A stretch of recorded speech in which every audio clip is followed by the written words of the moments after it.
अब इसके बाद में फिर मेरी कंपनी चेंज की जाती है। वो खेमका वाली बात आ जाती है। खेमका साहब हरियाणा में जो चक्कर काटे थे ना, जो बोलते हैं कि मेरे इतनी नौकरी रही, इतने मेरी सर्विस रही, इतने ट्रांसफ़र। खेमका साहब आप तो कुछ भी नहीं हो हमारे सामने। हम दुखी नहीं होते थे, आप भी दुखी नहीं हुए हो। सच्चाई बोली और सच्चाई हम बोलते थे और आज भी बोल रहे हैं और बोल लेंगे। अब क्या हो जाता है, मेरी कंपनी चेंज हो जाती है। उधर एक डिफ़ॉल्टर मेरा जैसा और घोषित कर रखा है सी कोई डी कंपनी के अंदर। वो ऐसा है कि वो सच बोलता है लेकिन वो पावरफुल जवान है। उसका मामा कौन होता है वो भी बताता हूँ मैं आपको। अब देखो क्या होता है फौज के अंदर। इस फौज का सुधार कैसे क्या होगा और क्या नहीं होगा मेरे को तो पता नहीं। अब वो लड़का मेरी कंपनी के अंदर, मेरा भी ट्रांसफ़र उसी कंपनी में कर दिया जाता है और उसका भी कर दिया जाता है। और मैं मिलता हूँ और मेरा जैसा कौन है कि वो सच पे बोलता है और सच पे लड़ता है। अब वो लड़का आ जाता है, मैं छुट्टी आ जाता हूँ। एक कंपनी में दो आ जाते हैं ऐसे, अब जो सच्चाई को सच्चाई बोल ले, किसी से ना डरें। अब वो लड़का ऑर्डर हो जाता है कि नया डीएसपी आ जाता है, एक नया लड़का इस कंपनी के अंदर ट्रांसफ़र होकर के प्रहलाद सूबेदार होता है। और उस डीएसपी का तो मेरे को नाम भी नहीं पता। वो ज्वाइन भी किया और मेरी 2 महीने की छुट्टी के दौरान ही उसको हमारे जवान ने मार भी दिया। मैं आकर के कहानी सुनता हूँ, यार ये बात हुआ भाई, कैसे हुआ। अब ये सच्चाई देश फैसला करे कि कैसे करे। मैं थोड़ी करूँगा फैसला, मैं तो नहीं करता था। उसने अपना फैसला कर लिया, मैं तो फैसला नहीं करता था। मैं कानून हाथ में नहीं लेता था, मैं किसी का मर्डर नहीं करता था, लेकिन उसने वो करता था। उसने पहले भी एक को ठोक्या, वो बैटों से ठोक्या है। दूसरी कंपनी में बैटों से मार मार के तोड़ा था उसने। और ज़्यादा ताकत भी नहीं थी मेरे से, लेकिन मैंने उसको बोला भाई तू नाम मेरे साथ आता है लेकिन यार तू गलत करता है, मैंने बोला उसको। और बाद में क्या होता है वो मैं बताता हूँ आपको। फिर देश सुने कि ये क्या कहानियाँ होती हैं। तो वो कहीं का भी हो, हरियाणा हो, राजस्थान हो, वहाँ ग्रुप बनते हैं, वहाँ जातियाँ बनती हैं, वहाँ ग्रुप बनते हैं, वहाँ संगठन होते हैं कंपनियों में। जब ऐसे भ्रष्टाचारी आ जाते हैं तो ज़्यादा ही बन जाते हैं। तो वो जवान ब्रेकफास्ट करने के लिए ऑर्डर हो जाता है 8:30 से पहले नहीं जाएगा, तो पहले जा करके भाई ड्यूटी करके आ रहा है, गन टाँक रखी है, भाई मैं नाश्ता कर लेता हूँ, 2 पूड़ी खा लेता हूँ, 2 पकौड़ी खा लेता हूँ, चाय पी के अपने सो जाता हूँ, फिर दूसरी ड्यूटी अटेंड करूँगा उसकी। तो 4 घंटे में जवान को उठा दिया जाता है। और वो आ जाता है कि ये समय तो ये इतने बजे से पहले खाना नहीं है, तो ट्रेनिंगों में जाता है जहाँ हम फिती लेने जाता है, वहाँ हमारे साथ गद्दारी होती है। और फिर यहाँ होती है ट्रेनिंग सेंटरों में दबाया जाता है कि जवान का जज्बा भरने के लिए भूखा प्यासा रखना रहे हैं, उसके लिए नहीं बोलेंगे हम। लेकिन जहाँ ड्यूटी कर रहा है तो उसको 2 घंटे का टाइम मिलना चाहिए ना, सोना चाहिए। अब वो ऑर्डर दे दिया, नहीं कर दिया, उसको भड़का दिया, बोला नए हो आप, तो बोला रूल रेगुलेशन नहीं जानते, पुराने हौलदार 1-2 चमचे वो जवान स्टेटों के उसको भर दिया।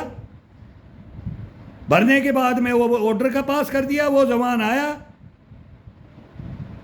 ब्रेकफास्ट करने के लिए, माँ की गाली दे दिया उसको। जवान वापिस हो गया, ब्रेकफास्ट नहीं किया उसने, वापिस हो गया, अपने रूम में चला गया। उसी अनमैरिड था, नया लड़का था, शादी करने के लिए उसको देखने के लिए आए थे। पहले एयरफोर्स के अंदर 2 फीती था, वो लंस नायक भर्ती हुआ था।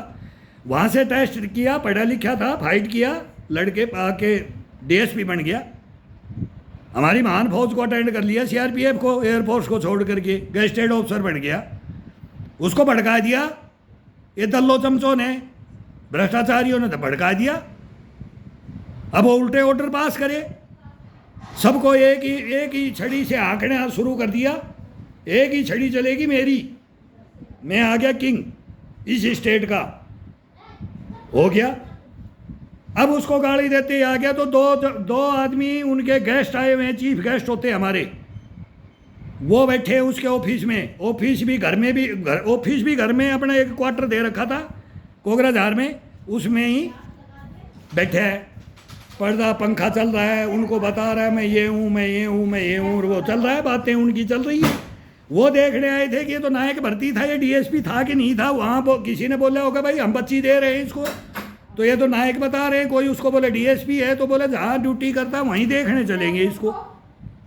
अगर वहाँ इसके फिर ये रैंक है भी कि नहीं है। तो दो सम्मानीय व्यक्ति, लड़की के फूफा था और एक उसका ये पेरेंट्स जाते हैं, जीजा हो, फूफा हो, मामा हो, वो आए थे। वो चारपाई में साइड में बैठे, वो सामने कुर्सी पे बॉस बना बैठा है कि मैं ही बात है, उनको अपनी सब वो बता रहे ना, उसको बरगला दिया उस बच्चे को।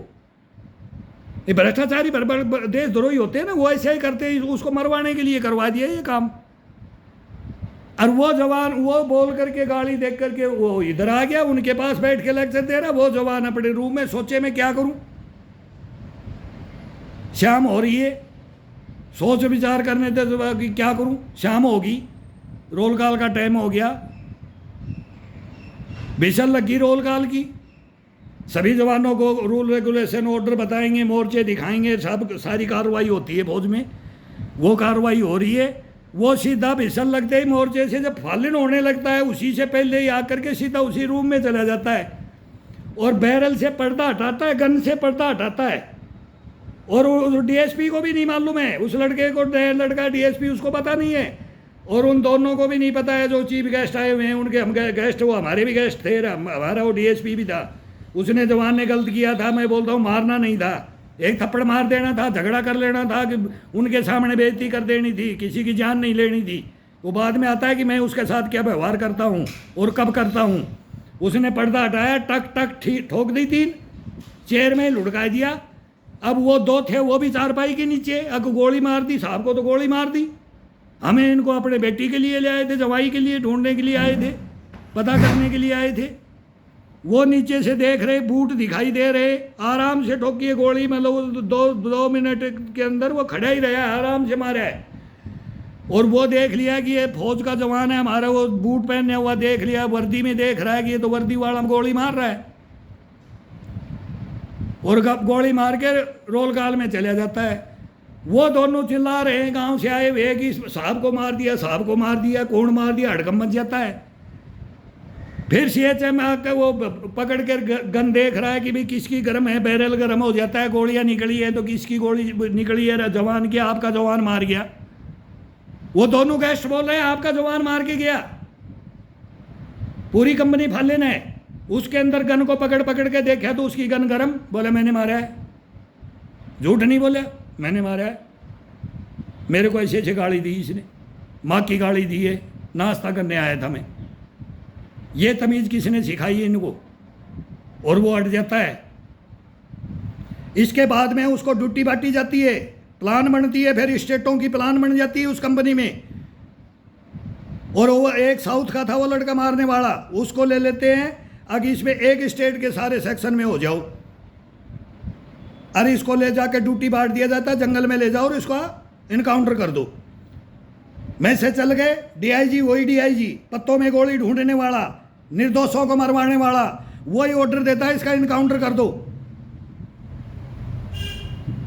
फिर वो ड्यूटी निकाली जाती है, 2 इंच मोटर लेके पीछे एक लंस नायक, वो चमचा, मैं बोलता हूँ मैं भी लंस नायक था, वो भी लंस नायक था, बोला मैं इसके पीछे होता हूँ, इशारे होते हैं कि इसको बीच में ले लो, इधर ले लो, इधर सेक्शन चल देता है, 8-10 आदमियों का 20-20 कदम चलो और ऐसे कर। वो पीछे से उसको 2 इंच मोटर मारता है सर में पीछे, उस जवान को, वो गिर जाता है, भोड़ आ जाती है, खड़ा होता है, वो भी गन करता है, उसको पकड़ लिया जाता है, कब क्या करे, मरिया नहीं, बोले मेरे से गन 2 इंच मोटर गिर रही थी, तेरे लग गई।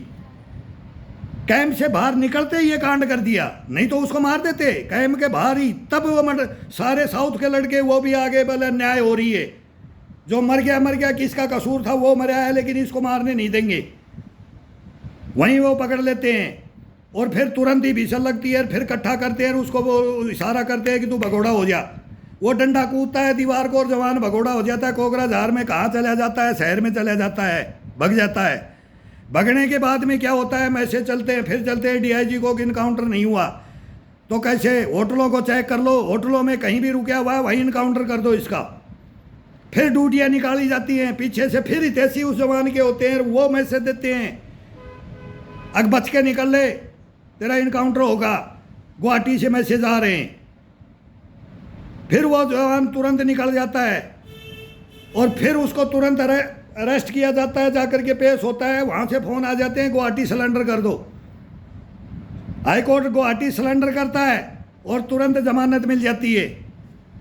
जमानत लेकर के जवान चला जाता है अपने घर, नहीं आया फौज के अंदर। अब केस हाईलाइट हो गया है, अब कैसे मारोगे? अब तो नहीं मारा जाएगा। मैं छुट्टी आ जाता हूँ जब तब वो सिलेंडर होता है, ये होता है मेरी छुट्टी ख़त्म हो जाती है, मैं आ जाता हूँ। फिर मेरे को पता भी लग जाता है कि क्या है, क्या कहानी है। फिर मैं तो सबका होता हूँ कंपनी में, मैं किसी का दुश्मन नहीं होता था। तो मेरे को, मैं वो साउथ वालों से पूछा, अरे मेरे को बात सच है तो वो बताओ सच क्या है। बोले ये ऐसे हुआ है। तब पता लगता है कि चीफ जस्टिस साहब वेंकट चलैया साहब का भांजा है, वो चीफ जस्टिस हैं हिंदुस्तान के, उनके मामा जी। और वो जमानत करवाते हैं, उग्रवादी जमानत करवाने आते हैं, उग्रवादी आसाम के, और तुरंत गाड़ी में लेके चले जाते हैं। और कोर्ट देखता रहता है, फौज देखती रह जाती है। क्या होता है? फिर केस चलता रहता है, और केस लड़ करके फिर आकर के फिर क्या होता है वो बताता हूँ आपको कहानी। जिसका बोले ना सैया कोतवाल तो काहे का डर। तो कोतवाल हमारे तो कोई कोतवाल नहीं था ना, मेरा तो, मैं तो हिंदुस्तान का हूँ, हिंदुस्तान मेरा है। मेरा भी कोतवाल बनेगा हिंदुस्तान। कामले साहब, भिखाऊ साहब, अब हिंदुस्तान बनेगा मेरा। उनका तो चीफ जस्टिस था, वो बचा ले गया। अब गलतियां किसकी है? हिंदुस्तान ढूंढे। मैंने सारी कहानी बता दी, एक भी गलत हो इसमें, एक मैंने ये बोला, हेरा फेरी करके नहीं बोलूँगा। अब उसने, उसकी गलती क्या थी, उस अफसर की क्या थी, और उस समाज, हमारा समाज है, वहाँ कंपनियाँ यूनिट होती है, वो समाज होती है, उसमें सारे पेरेंट्स होते हैं। फिर वो घर की दीवार घर में गिरे जी, बाहर गिरे वो गिरती है, ऐसे होता है। अब आगे कहानी बताता हूँ इनकी।